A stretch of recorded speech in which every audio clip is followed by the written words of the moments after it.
भारत में खेले जाने वाला दुनिया क्रिकेट का सबसे बड़ा मेला वर्ल्ड कप 2023 जिसके आगाज में अब 24 से भी कम घंटे बाकी बचे हैं। वहीं पर जनाब अब पाकिस्तान क्रिकेट टीम के कप्तान बाबर आजम साहब ने इस वक्त भारतीय क्रिकेट बोर्ड के चीफ सेक्रेटरी जय शाह साहब की जय तई फेर कर रख दी है। आज कैप्टन्स डे था।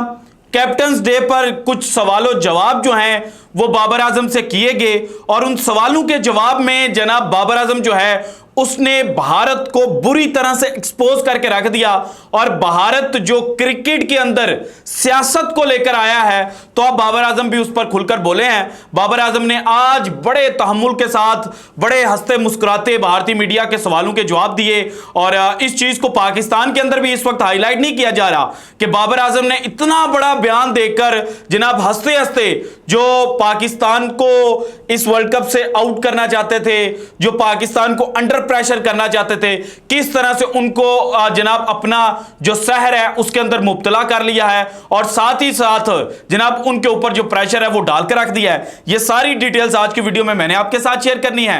कप्तान बाबर आजम से क्या क्या सवाल हुए और उन सवालों के जवाब क्या क्या दिए और साथ ही साथ जनाब जो गोदी एंकर्स पाकिस्तान को बहुत ज्यादा बदनाम करने की कोशिश करते हैं और खास तौर पर जब पाकिस्तान के बैट्समैन लंबी बाउंड्रीज नहीं हिट कर पा रहे होते तो उस वक्त पाकिस्तान को कहते हैं कि जनाब ये तो मॉडर्न डे क्रिकेट खेलने वाले लड़के ही नहीं हैं। तो उसके जवाब में भी जो कप्तान बाबर आजम है वो आज बोले हैं, खुलकर उन्होंने अपने दिल की जो भड़ास है वो निकाली है, लेकिन निकाली हंसते हंसते है कि जनाब जो लोग पंच करना चाह रहे थे उनको ये चीजें जो हैं वो खुद जाकर पिंच करे और उनको पता चले कि जनाब चल क्या रहा है इस वक्त। सो एक एक चीज आपके साथ शेयर करता हूं। कॉम्बिनेशन क्या होगा पाकिस्तान का, इसके बारे में भी कप्तान बाबर आजम ने बात की। टीम की स्ट्रेंथ क्या है ये भी उन्होंने खुलकर बोला और जो इंडिया और स्पेशली हैदराबाद के अंदर पाकिस्तान को मेहमान नवाजी पाकिस्तान की गई है उस पर भी उन्होंने जवाब दिया। सो जो जितने भी पॉइंट्स हैं सारे आपके साथ शेयर करूंगा। इसके अलावा जनाब इस जो कैप्टन्स डे की प्रेस कॉन्फ्रेंस थी इसमें एक बड़ा अनोखा वाकया देखने को मिला। साउथ अफ्रीकन कप्तान जो टिम्बे बुआमे हैं वो जनाब उनकी एक तस्वीर वायरल होती है और कहा जाता है कि देखें जो साउथ अफ्रीकन कप्तान है उनको इस प्रेस कॉन्फ्रेंस से, इस कैप्टन्स मीटिंग से कोई फर्क नहीं पड़ रहा क्योंकि उनको पता चल रहा है कि यहां पर जितने भी सवाल हो रहे हैं वो तो पाकिस्तान इंडिया के मैच को लेकर हो रहे हैं, वो तो पाकिस्तान और इंडिया को लेकर हो रहे हैं या ज्यादा से ज्यादा इंग्लैंड समो कहीं पर उससे सवाल हो रहे हैं तो वो सो रहे हैं। तो अब जो साउथ अफ्रीकन कप्तान है उन्होंने भी एक ट्वीट की है और उन्होंने भी बताया कि दरमियान में कि जनाब वो जो पिक्चर मेरी वायरल हो रही है उसकी असल कहानी क्या है। सो वो भी आपके साथ शेयर करूंगा, लेकिन उससे पहले दो स्टेटमेंट्स हैं। एक भारतीय लेजेंड ओपनर बैट्समैन मुझे बड़े पसंद है वीरेंद्र सहवाग साहब, उनकी स्टेटमेंट है और एक इंग्लिश कप्तान जो एक्स कैप्टन थे नासिर हुसैन उनकी स्टेटमेंट है। और कहा जा रहा है कि जनाब देखें जो वीरेंद्र सहवाग हैं वो कह रहे हैं कि जनाब मैं इस वर्ल्ड कप में देखना चाहूंगा कि पाकिस्तान जो है वो अफगानिस्तान से हार जाए। और उसके अलावा जो नासिर हुसैन है उनकी स्टेटमेंट को लेकर कहा जा रहा है कि देखिए पाकिस्तान का जो लेवल है वो इस कदर गिर चुका है कि जनाब इस वर्ल्ड कप में पाकिस्तान जो है वो नेदरलैंड से हार सकता है। और जो नासिर हुसैन है उन्होंने कहा है कि पाक वुड लूज टू नेदरलैंड्स। तो जब मैंने ये बयान पढ़े मैंने कहा यार ये क्या चल रहा है, ये नासिर हुसैन तो पाकिस्तान को जो अपनी सेमीफाइनल की 4 टीमें उनमें काउंट कर रहे थे, तो फिर अचानक से ये जो 2 वार्म अप मैच खेले क्या इसकी वजह से जो नासिर हुसैन है उन्होंने ये स्टेटमेंट दी। और उसके अलावा 11 अगस्त को वीरेंद्र सहवाग कहते हैं कि जनाब पाकिस्तान जो है वो इस वर्ल्ड कप 2023 की जो सेमीफाइनलिस्ट टीमें होंगी उनमें इंक्लूड होगा। तो फिर इन दोनों प्लेयर्स को अचानक से हुआ क्या है, क्या पाकिस्तान की जो परफॉर्मेंस है वो एशिया कप में इतनी बुरी थी?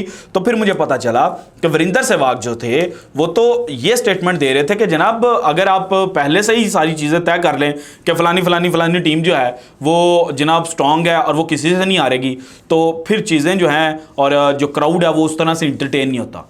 तो इस वर्ल्ड कप के दौरान मैं चाहूंगा कि भारत को किसी से सरप्राइज ना मिले लेकिन पाकिस्तान को सरप्राइज मिले अफगानिस्तान से, या न्यूजीलैंड जो है वो ऑस्ट्रेलिया को सरप्राइज दे, या साउथ अफ्रीका जो है वो जनाब इंग्लैंड को सरप्राइज दे। सो पाकिस्तान को उन्होंने अफगानिस्तान की साइड पर रखा जरूर, लेकिन उन्होंने कहा कि जनाब सरप्राइज एक जिस तरह से 2007 का जो फेमस ओडीआई वर्ल्ड कप है जिसमें पाकिस्तान और भारत दोनों जनाब जो ग्रुप स्टेज है उससे ही बाहर हो गए थे।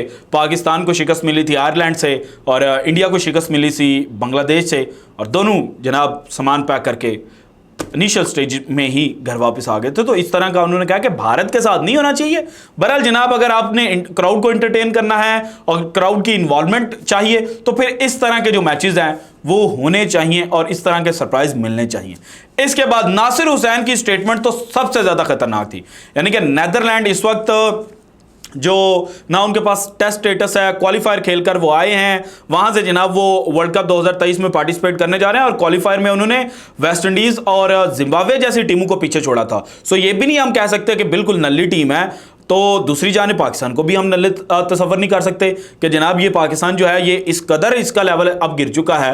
हालांकि यही जो पाकिस्तान है ये 2022 का जो T20 वर्ल्ड कप था उसका फाइनल खेलता है, 2021 का सेमीफाइनल खेलता है, उसके बाद 2019 में सेमीफाइनल में जाते जाते रह गया, 2017 की जो चैंपियंस ट्रॉफी है उसमें जनाब पाकिस्तान जो है वो भारत को फाइनल के अंदर शिकस्त देकर फाइनल जीता है। तो फिर ये क्या चल रहा है?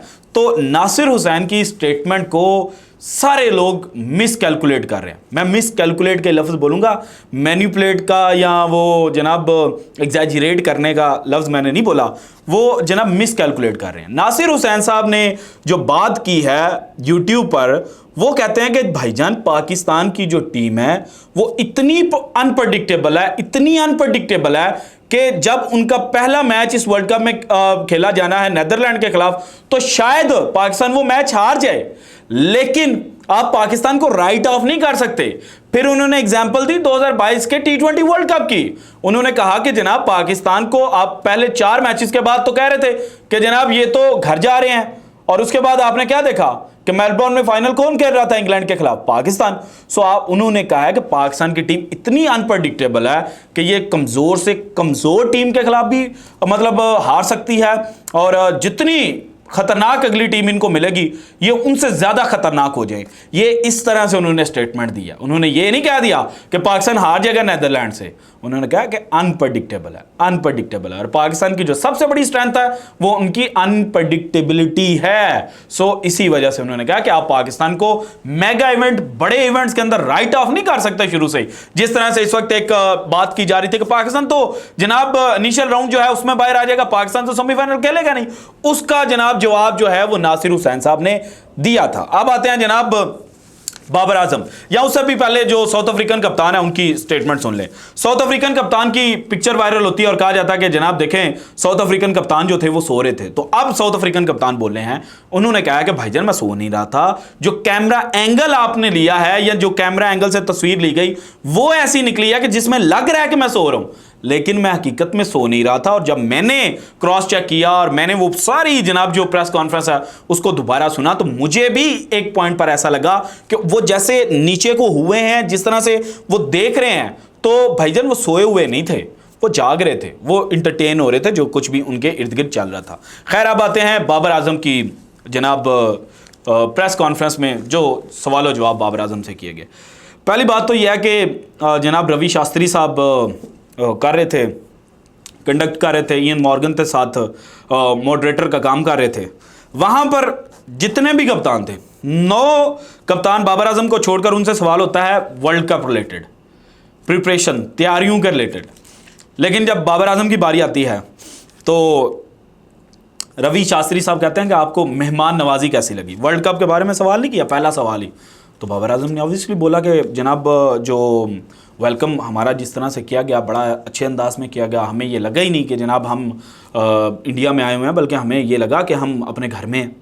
उसके बाद जनाब 1-2 और सवाल होता है, और उसके बाद जब मीडिया जर्नलिस्ट सामने बैठे होते हैं तो वहाँ पर सवाल जवाब होते हैं।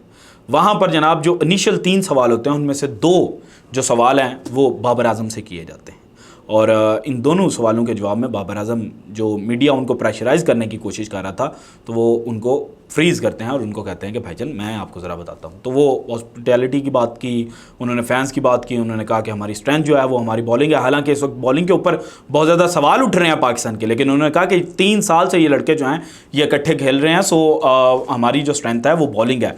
पाकिस्तान की जो बॉलिंग है वो बाउंस बैक करने की सलाहियत रखती है। इसके अलावा जो सबसे ज़्यादा ख़तरनाक सवाल था वो 2 थे। इन पर पाकिस्तान के अंदर बस ये कहा जा रहा है कि बाबर आजम ने कहा कि अगर हमारे फैंस भी आ जाते तो ज़्यादा खुशी होती।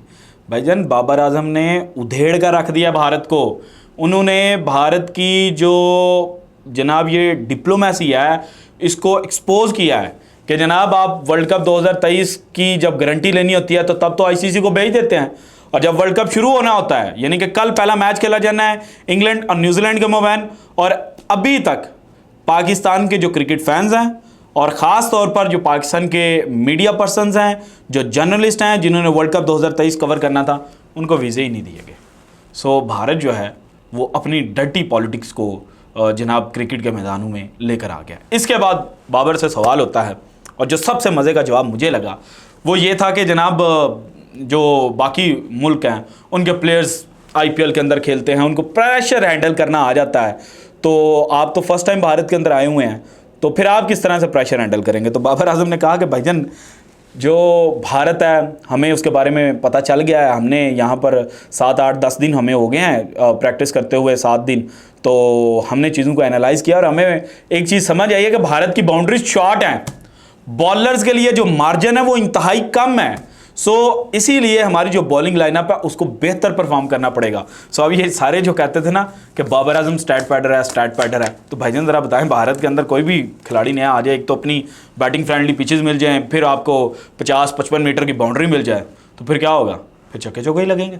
तो इस तरह से जनाब आप मॉडर्न डे क्रिकेट के जो लेजेंड है वो बनकर बैठे हुए हैं, और जब थोड़ी सी मुश्किल कंडीशंस में आप आते हैं तो आप फंस जाते हैं। सो बाबर आजम ने जो शॉर्ट बाउंड्रीज हैं उनकी तरफ बॉलर्स की बात की, और बॉलर्स के पास मार्जिन इंतहाई कम रह जाता है, इसकी जानिब उन्होंने जनाब इशारा किया। अब जाते जाते आपको एक और बात बता दूं कि जनाब शेखर धवन साहब ने जो कल पाकिस्तान जब फील्डिंग आ रहा था ऑस्ट्रेलिया के खिलाफ, तो वसीम जूनियर और जो मोहम्मद नवाज़ हैं वो आपस में उनकी जो कोलिजन है वो होने लगी थी, कोलाइड करते करते बचे थे, तो शेखर धवन साहब ने उसके ऊपर लिखा Pakistan and fielding never ending story. और पाकिस्तान की जो फील्डिंग है उसके साथ कुछ ऐसे वाक़यात माजी के अंदर हो चुके हैं। शुएब मलिक और सईद अजमल वाला वाक़या भी बड़ा फेमस है, उसके बाद राना नवीदुल हसन वाला वो जो बॉल पकड़ रहे थे और उनका ट्रोज़र जो है वो उतर जाता है, बल्कि वो उसका था, वो किसी और का था।